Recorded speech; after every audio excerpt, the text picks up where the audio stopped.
Hi there, welcome to my channel. Now we shall be taking a recap of all the 12 basic signs of zodiac, starting with Aries and going up till Pisces. This is an introduction to it. If you are new to my channel, don't forget to subscribe and share these videos. These are all educational videos, and we shall discuss more deep dive into Navamsha later on. But these are the basic approaches. I've always found it useful to first capture the basic approach. Always have these rules in mind. Ascendant sign, all the significations of the ascendant, where the lord of the ascendant is placed, be it D1, D9, D10, any of the divisional charts. That's the first step. That's what your soul is searching for. Number 2, house placement. The sign has the quality of that house. If Aries is placed in 5th house, so the quality of the 5th house now takes on Aries kind of energy. That's why we have to cover it in energetic terms. With respect to the planet or ruler of that house, this assigns the quality to the house. Okay? Whichever sign and whichever house placement. That's what we are talking about. So second is the house placement. So the order in which you cover this is house as the area of life. 5th house being education, children, your love and romance, that kind of thing, right? Area of life. Sign assigns as a quality and nakshatra as a refinement of that quality. Basic rule, okay? Follow this everywhere. Because as we tend to go deeper and deeper into astrology, we tend to forget some basic rules. The 4th step is check the relationship between the houses 2, 12, 3, 11, 4, 10, which I've already covered in this playlist, okay? That comes the 4th step. So follow this step-by-step approach, and we will never go wrong in our approach to handling the natal or the Navamsha or the Jaimini Karakas, which will come later on. Alright? Let us consider Aries now. Ruled by Mars, which is a Kshatriya planet, meaning it's a warrior-like planet, meaning it is driven by everything in the external world to get things accomplished. Aries is like the army commander, so to speak. Okay, it is Rajas, movable and male sign. Rajas meaning it is very moving energy. Okay, it is not stable. It is movable sign, and it's a male sign, means achieving everything outwardly, going forward and getting stuff done. The male and female signs have a very powerful meaning in that we shall deal with sometime later probably. So what is Aries? To summarize, it is pure drive, it is pure energy. It becomes unstable, erratic and angry when working without goals. Mars requires goals and targets. It works on logic. It does not have reasoning. You have to give it some logic. You have to give it a little bit of mathematical sense. How am I going to go about this? The cause and effect. Aries requires that. Mars requires that to function well. We all need Mars in our lives to get stuff done. Aries is that energy wherever it falls in your chart. So it needs targets and achievements. Otherwise it becomes very angry. The aggression factor of Mars comes into picture if it does not have goals and targets. Remember this. It can get very fiercely protective about that house, especially the 4th aspect of Mars. These are all just recap, right? It's useful to have this. What happens to planets when they are put in Aries, for example? Planets here take on the energy of initiating something new. Beginning new tasks. Initiator is Aries. New actions, new initiatives. The objective is to feed the ego. Aries can be very egotistical. It's all about leadership for Aries. So it feels entitled. I want this stuff, and it'll go and get it. That's Mars.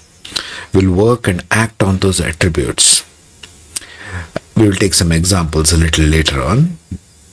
It is malefic. Now, what does this benefic malefic really mean? Malefic planets like Mars, like Sun, like Saturn, Moon, Saturn and Rahu and Ketu have a tendency to reduce to things. It does not care about life energy. So in astrology, we are dealing with two kinds of things, right? We are dealing with tendency of the planets to reduce to things, or some things that care about life and consciousness. Jupiter, Moon, and Venus are natural benefics, so they care about the life part of it, which we shall see in other zodiac signs. The rulers determine everything. So we shall be talking about rulers and planets interchangeably. Okay? Reducing to things, that's what Mars does. Mars is concerned about what? It's concerned about land. It's concerned about vehicles. It's concerned about logical stuff. So it will reduce the things. It will try to get land. Doesn't matter what people or life energy it has to sacrifice in the process. Mars, don't underestimate it. It's very powerful. These are the ones which create the military, the police, the flags, trying to protect the land, trying to be the aggressor in some other land. Mars is the one who wants to go and conquer lands. Mars is very interested in lands. You can say Mars is like the military. Okay? Mars cannot hold. That's another dominant point there. The property of Mars is it does not have a holding capacity. So it constantly moves from one thing to another. That's why anything falls in Aries, it becomes unstable. Aries cannot control the speed of outcomes. Now this table, I have put it here as the Karakas. So if you stick these aspect in Aries, Sun in Aries, Moon in Aries, Mars in Aries, and so on, it will give you a different one. Different attributes. For example, whenever there is Jupiter in Aries, it becomes short-tempered, like a quick speaking and quick teaching angry teacher. Mercury in Aries will give quickest response to anything verbal because it's very short bursts of sentences, short phrases. They reply within a fraction of a second. Okay, this is also leads to a quick witty comedian. For example, Venus in Aries will start getting in out of relationships very easily. So use these karakas. Saturn goes in Aries, it's frustrated because Saturn is a slow moving planet and Aries is very quick. Aries wants to do things extremely quickly. Okay? So it needs, Saturn in Aries, we need a challenging job. Something that it can drive forward. It does not want to do boring stuff here, Saturn in Aries. So daily routine kind of job, they get really frustrated with it. Because now you have made an old man very active, so to speak. Say Saturn is an old man. They need something worthwhile. Otherwise, they'll start getting very frustrated. They keep changing jobs as well. If Aries falls in the 10th house, right? For example, for a Cancer ascendant, it will want to keep initiating new projects all the time. Sun in Aries is good.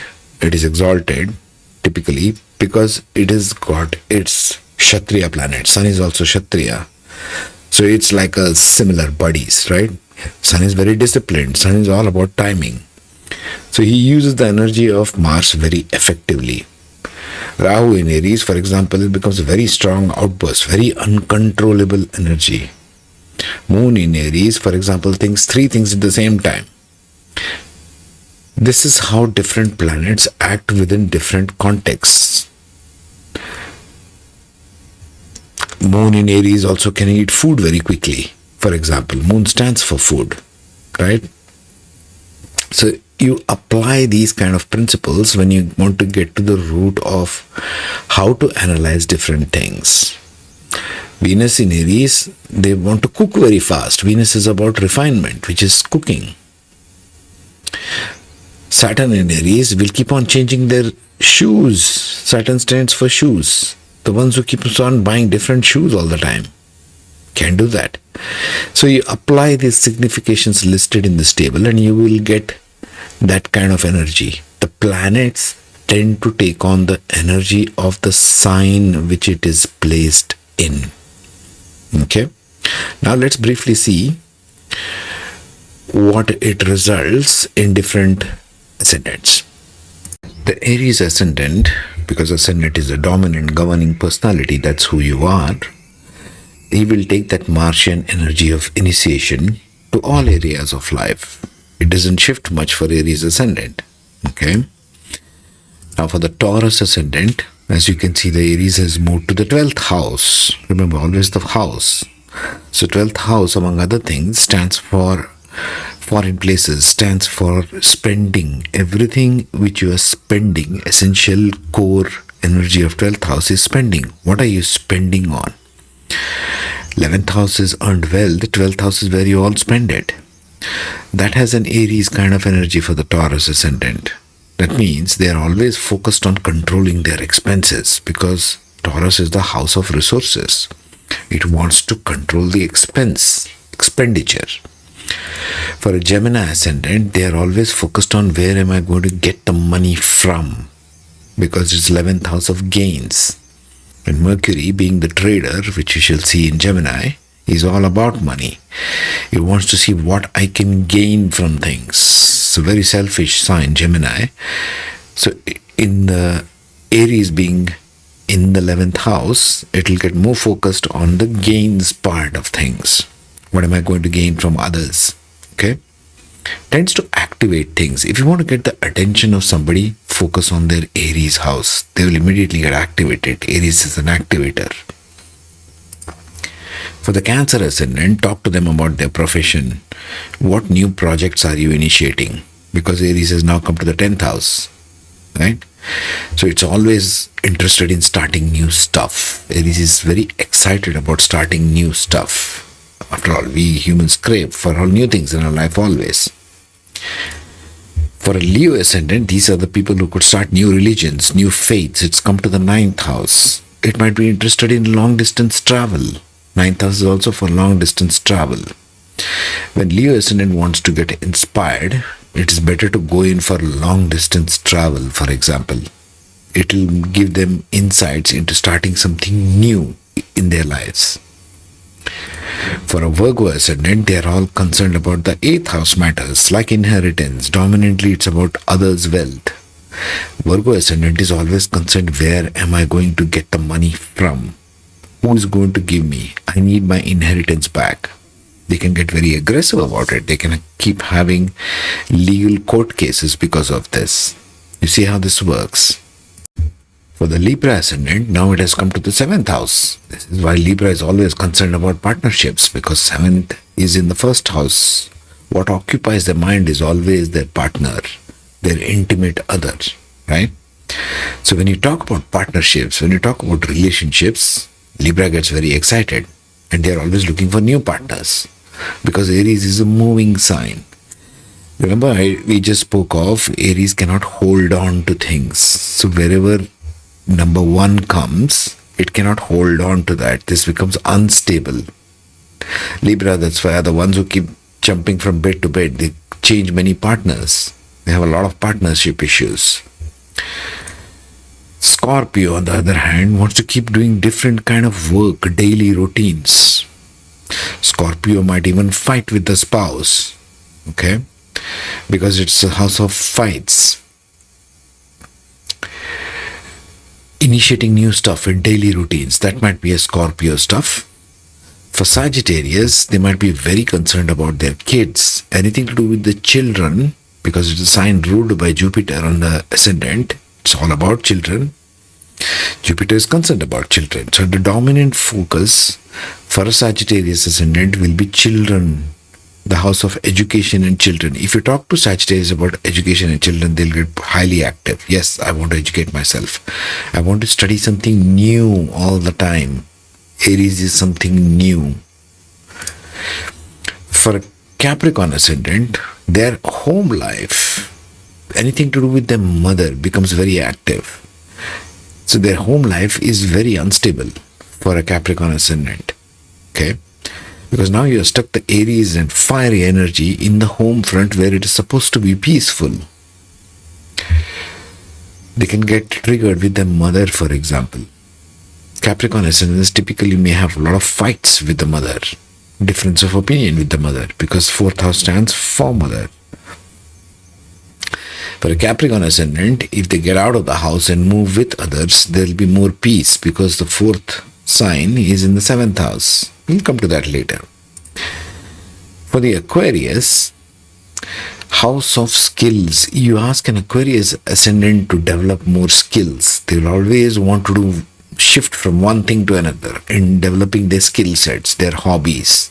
They always have a dozen list of hobbies which they cannot fulfill because Aries cannot hold on to things. Right? It keeps moving. Remember, all the energies of Aries will play out in the third house for the Aquarius ascendant. For the Pisces, it will play out in the house of family. So anything to do with earning wealth itself. This is earned wealth, second house. Different ways to earn money, Pisces gets fired up. Show me a different project, different ways to earn money. It will also be affecting its speech because second house is the house of speech. So they will have quick speaking skills. All Pisces ascendants speak very fast. That can also happen here because it's in the second house. In the next one, we shall see Taurus. And what's the essential energy of Taurus? Take care, be safe.